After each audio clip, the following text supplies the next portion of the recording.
Welcome to Ayanshi blogs. ఈరోజు మీకు అలసందలతో దోసి, దానికి కాంబినేషన్ సొరకాయ పచ్చడి షేర్ చేయబోతున్నానండి. దానికి కావలసిన పదార్థాలు: 1 టీ గ్లాస్ ఎర్ర అలసందలు, 1 టీ గ్లాస్ తెల్ల అలసందలు, 1 టీ స్పూన్ శనగపప్పు, 1 టీ స్పూన్ కందిపప్పు, హాఫ్ టీ స్పూన్ మెంతులు, 1 టీ గ్లాస్ మినప్పప్పు, 2 టీ గ్లాసెస్ బియ్యం వేసుకున్నాము.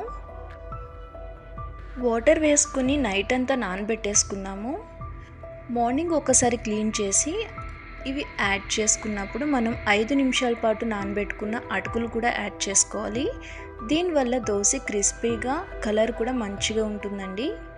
పిండి అయితే రెడీ అయిపోయింది. దీంట్లో మనం తగినంత సాల్ట్ వేసుకొని కలుపుకొని పక్కన పెట్టేసుకున్నాము.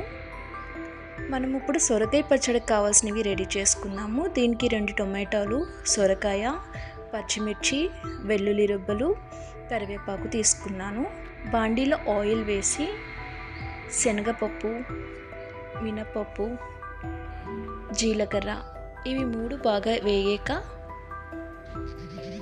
కరివేపాకు, పచ్చిమిర్చి, వెల్లుల్లి రెబ్బలు కూడా వేసుకుని బాగా ఫ్రై చేసుకోవాలి. ఇది ఫ్రై అవ్వాక సొరకాయ ముక్కలు కూడా వేసుకుని సాల్ట్ వేసుకుని కొంచెం మిక్స్ చేసుకుని మూత పెట్టేద్దాము. సాల్ట్ వేయడం వల్ల త్వరగా మగ్గిపోతాయి ముక్కలు. చూడండి, చాలా దగ్గరికి అయిపోయినాయి పీసెస్ అన్నీ. ఇప్పుడు టొమాటో వేసి ఒకసారి మిక్స్ చేసి మూత పెట్టేసుకుందాము. టొమాటో పీసెస్ కూడా చాలా దగ్గరికి అయిపోయినాయి. ఇది మిక్సీ చేసుకుందాము. మిక్సీ అయిపోయింది. దీన్ని తాలింపు పెట్టేసుకుందాము. కొంచెం ఆయిల్ వేసి ఆవాలు, జీలకర్ర, ఎండుమిర్చి, కరివేపాకు ఇవి 4 వేసుకుని వేయించేసి తాలింపు వేసేసుకున్నాము. ఇప్పుడు దోశ కూడా రెడీ చేసేసుకున్నాము. ఈ దోశ పిండి 2 రోజుల కన్నా ఎక్కువ నిల్వ పెట్టకండి, ఎందుకంటే పులుపు వస్తుంది.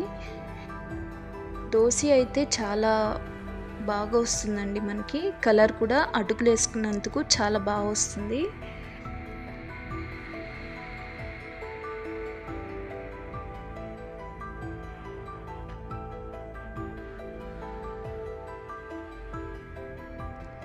చూడండి, ఎంతో టేస్టీ అయిన దోశ రెడీ అయిపోయింది. ఈ రెసిపీని మీరు కూడా ఒకసారి ట్రై చేసి కామెంట్ బాక్స్లో కామెంట్ చేసేయండి. Thanks for watching.